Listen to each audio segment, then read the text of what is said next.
That's a nice transition into the centers. We got 4 guys. 2 guys, one guy that is an all-star, one guy that plays surprisingly, but also compared to the rest of the field, not so surprisingly, and then 2 guys that I think we prefaced it by saying earlier did not get very good grades. I guess we'll start with the all-star, Sabonis. A for all-star. Oh yeah. I mean, I might even standards say are. Go yeah. ahead. I mean, I was gonna say I might even say an A plus. I just think he's been that good for us. Really, he's everything and more. Really, like the 3rd seed. We're the 3rd seed because of him, and also a lot of underperforming teams in the West. But I mean, I think if Fox gets an A, and or an A plus, I think Sabonis gets an A plus. That's fair. But I factor in what I said about Darren Fox getting an A plus. I said he gets an A plus because he really did exceed my expectations. Like I kind of I expected Domas to 18, 19 points a game, 12 Yeah, but rebounds. it's more than I know. stats for me. Mm-hmm. It's more than that. Yeah, I mean, I don't see why not. I mean, he's like I said, this whole bridge collapses without him. So, and he's playing with a fractured thumb, which I mean, people just throw that out there as a token thing, but I mean, that means something.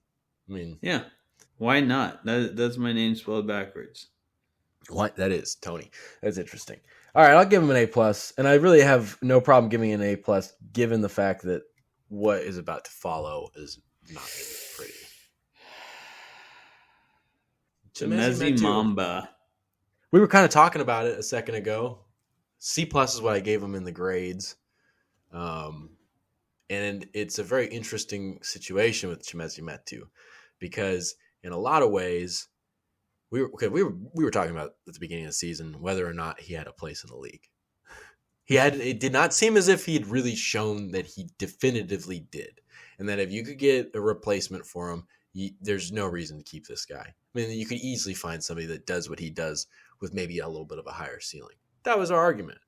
Yeah. Well, to his credit, he's proven that he does have a place in the league, that he has some value doing certain things. And in a lot of ways, he's exceeded personal expectations. But it's hard denying the fact that even if he's exceeding expectations, even if he's kind of worth applauding given what we were expecting out of him prior to the season, you have to take into account. It's impossible to ignore the fact that despite that, everybody can agree that you still need to upgrade behind Sabonis. And I think you combine all that together, you mold it down into one snowball, and then that comes out to be a C plus. And I wouldn't go any higher. I'm not even thinking about going higher than that. I think a C plus you could make the argument that that's maybe a little generous. But if we're talking about C being like flat, like average, absolute average, I give him that plus just because of the factor that we were kind of like, I really don't know what Chimezi Metu is going to bring to this team. And he's done some things for this team. Whether or not we want to see him do that. Yeah, fair enough. I mean, I'm okay with that grade. He stepped up. You didn't want him to be your 4th or your 3rd string center. We went into the season thinking it was going to go Sabonis, Holmes, Len. And so him to step up and have that consistent role as number 2, as we've seen Holmes flounder and Len just, rightfully not getting any minutes just because he'd get eaten up alive in this Mike Brown scheme. I'm okay. Would you say a C plus? Sorry, C or a C plus? C plus. And as much as I give hate to Chimezi, I mean, I will, applaud him for stepping up into that backup center role. I mean, it's not his fault at the same time. Holmes has been terrible, and he's had to play more than we hoped he would. So I'm okay with that grade in that sense. Yeah. And it's like, don't get it confused. He's never the reason the second unit is playing well. He just kind of is along for the ride. Yeah. And he can hurt you. I mean, he hasn't really done that since he's gotten the second center spot back. I think that was against Orlando in mid-January. But since then, he seemed like he lost the starting center or the backup center job rather in Toronto in December, and he was just playing outside himself. So he's still a risk too of doing that. And so I think how he closes out the second half of the season, but whether he closes out the second half of the season as a backup center still kind of remains to be seen. Kind of just moving on from Metu and transitioning there, talking about the next guy, the one that Tony had the bold prediction to say, because Chimezie Metu is so unexceptional as a backup five. I think that's a kind way to say it. Rashawn Holmes, in Tony's opinion, could or should, or not maybe should, but will end up with the backup five spot, despite the fact that he's been absolutely horrible. What would you grade Rashawn Holmes' first half? A straight F. Just straight F. You go from being a very, solid center who was like led the league in field goal percentage combined over his last 2 years. And then, or maybe the 2 years before last year, and just being a fan favorite. Everyone loved him and stuff. And man, just to like becoming just non-existent on this team and this rotation. It's just been so. I mean, it's the biggest disappointment of this year by far for this team. Not even playing any minutes at all, being unplayable. That's an F. That's 100% an F. We were so excited for like this center and the depth and what he would provide for that backup center depth. Jeez, like when Chimezie Metu's playing over you, you got some issues. So I don't see why he gets anything higher. He had one good outing against the Lakers as a starter, but that's not his role. He's a backup, should be night in, night out, and he's not. And he's had the chance twice now to keep it, lost it both times. So I think he's not. He's an F. He's just a straight failure. Sounds a little rough, but that's what F stands for, right? And that's why I did not give him an F, because I'm just like, well, he's still in the league. It's not like he did. It's not like he's had any moments of I just don't. I feel like an F it's almost harder to dole out an F on a guy. But he's like I said it in the whatchamacallit, like he comes about as close as ever. You're not performing in the role that you're expected to play, that you should be able to play, based, going from a starter to a bench player. Arguably his best trait, energy, being that fan favorite, would play into his benefit in that role, and in a role that you'd play somewhere between 9 and 14 minutes a night. Energy should be easy to muster, and it just hasn't. He's been really bad defensively. He'll foul. He's been awful, and he's the 5th highest paid player on the team. But I don't know if you can give him an F. I don't know. I wouldn't give anybody an F. An F just seems that seems harsh. Man, that's for no reason. That's no reason. It's a harsh season, man. I know. He has. So what are you saying? A D minus? Yeah. I just on the principle of not giving him an F. Fine. And I get if that just makes people scratch their heads. Dude. I don't know. Okay, he fine. Did. He had the double against the Lakers. We'll talk about the first game against Denver, but you can't forget he played well in that game too as a bench player. He did get the primary amount of minutes as the center in the end, and I think he finished the game and everything like that. And there was a second there. I think at the end of going into the new year, there was a second there where it kind of seemed like he was playing pretty okay as the backup 5.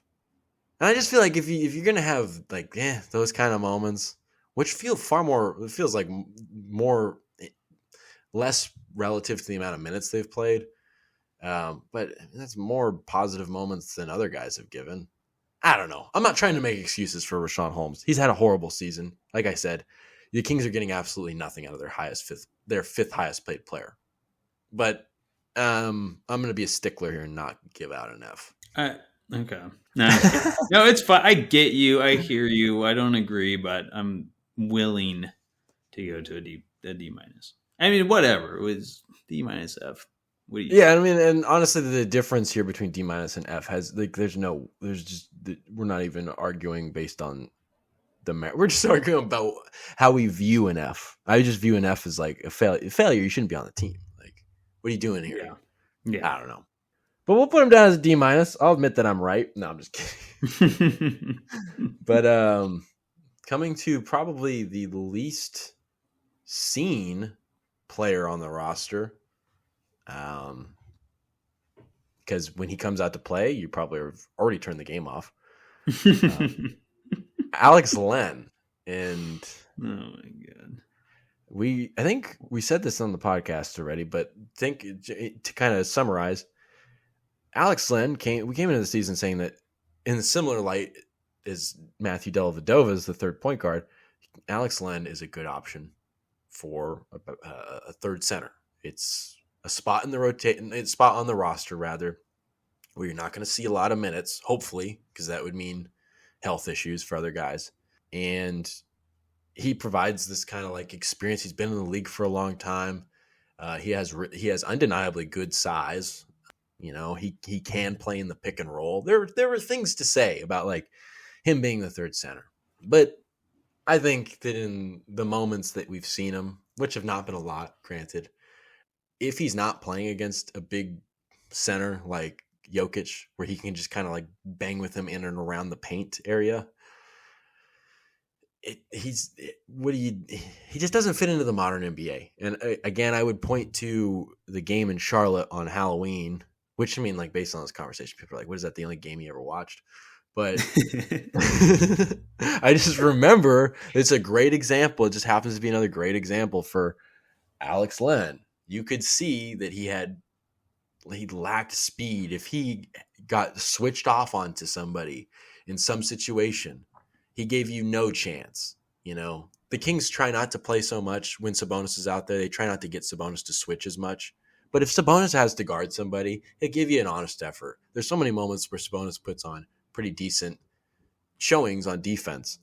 You could maybe say the same thing about Metu. I mean, Metu's switchability is pretty decent. I mean, that's one of the things, his versatility kind of makes him an interesting uh, player at the backup five. And then Holmes is, I'll just say with Holmes is a better athlete than Len. It's just Len is a liability at a certain point. He doesn't have speed. He doesn't have recovery speed. You can totally nullify him. He's a classic rim protector. Well, take him out of the restricted area, and then boom, you've just freed up all this space. You can nullify Alex Len easily, and I think for that reason, I think he's fallen off. He's less useful than I even imagined at the beginning of the season. I think we were too kind to him, and it's not an indictment of anything. I think the game has just changed, and it's just not. It's not a 7-footers, a big towers, NBA anymore. I don't know if he's gonna get. I don't know if he's gonna get signed anywhere else after this season. I think he'll probably be. I would be surprised if he did. Maybe that's kind of a kick in the balls at the end there, but that's why I would say he gets a D plus, which maybe I don't know. What do you think? I mean, we were kind of talking before, or was it on this podcast? I don't Yeah, I think so. This is a long one. Yeah. And I was kind of like, like he deserves higher. I almost want to push for incomplete for him, like Edwards, just because, like, I mean, dude's not really given a chance. I personally thought he did okay versus Jokic. He fouled a little much, but I mean, it's also Jokic, It's like, here you go. Like, here's your first action in a month after being ill. Like, go up against a 2-time MVP, back-to-back MVP, reigning. So, and I personally thought he did well. I was kind of confused why he didn't play as much. They kind of pulled him. Even though he had foul trouble, he never came back in with fouls to give. And he was just set up to fail in Mike Brown's system. And I wouldn't say it's his fault, but at the same time, it kind of is. He's just, like you said, he's not a player in the modern NBA anymore. And I don't know if he's going to get picked up either. If he was any faster, he'd be slow. and that's just not how it's not how the NBA is anymore for a big. And So, I would put it this way: we're talking about you have a gaping hole, so to speak, at the mm, backup five. Mike Brown wants to say that he feels bad for Alex Len, that he hasn't given him a chance. Given the hole, if you really thought he had a chance, you'd have given him a chance. Like, sorry, you're not going to convince me otherwise. There's been so yeah. many moments where they've needed to bounce around, and there's a reason they went to Keita before. Keita's a classic rim protector in a lot of ways too, but he can run the floor. He can move a bit. Alex Len just can't do that. And with the pace that you want to play specifically on this team and the reality of the league as a whole, it's just, I don't know. It's Alex Len. I mean, like, it's kind of the story of him in his career. He just never really, things never really worked out in terms of his promise coming out of Yeah. Maryland. So, a D plus. It does feel weird giving like Chimezie Metu a C plus and being like, Alex Len, D plus, work on it. But that's the way it is. What are we giving? One credit to Holmes and Len? No, let's just weight these like 7-5-3-1. Seven, Can you five, do three, that? one. Yeah, Yeah. I can. I could do 70, 50, 30, and 10. No. No. No, yeah, I don't care. 7, 5, 3, and 1. It's the same shit. Yeah. Calculate. Ooh. 2.8. Man, and it's crazy with your best player. I Yeah, mean, that's what an we were A talking about plus was in a there. gaping hole. Yeah. Yeah. But Yeah. positional group, oh, and that what's a 2.83? That's a C. That's a B minus, actually. Would you look at that? B minus. Hey, that's the worst grade, and it says why the Kings are the third seed in the West. I was just about to say.